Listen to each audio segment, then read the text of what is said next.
Le coup de folie de la semaine, c'est 4 matchs pour une cote globale à plus de 7. Alors on commence en France avec une équipe de Reims pour le moins étonnante cette saison. 5e de Ligue 1, les Champenois restent sur une série de 12 matchs sans défaite. Oui, donc une équipe de Reims très solide à la maison, très solide en défense. Ils vont jouer contre les Nantais, les Canaries qui marquent le pas. Ils ont marqué un seul but à l'extérieur depuis le mois de novembre et c'était contre une équipe de Caen qui a une bonne tête d'équipe qui va descendre. Donc logiquement, on devrait assister à une victoire de Reims et c'est une cote à 2,15. Dijon fait le déplacement sur la pelouse de Guingamp. Alors les deux équipes sont dans la zone rouge. Et toi, tu vois bien les Costarmoricains s'imposer ou tout du moins ne pas perdre au Roux-Douvroux.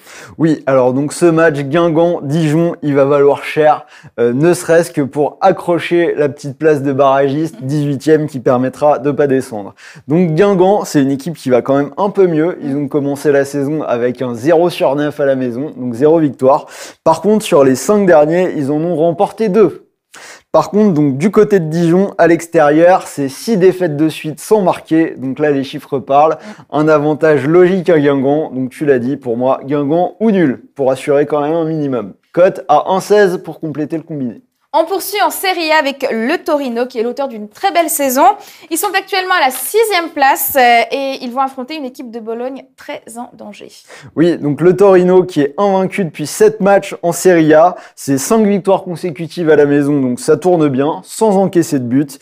Ils jouent contre une équipe de Bologne, une seule victoire à l'extérieur depuis le début de l'année. Donc victoire logique pour cette équipe de Turin.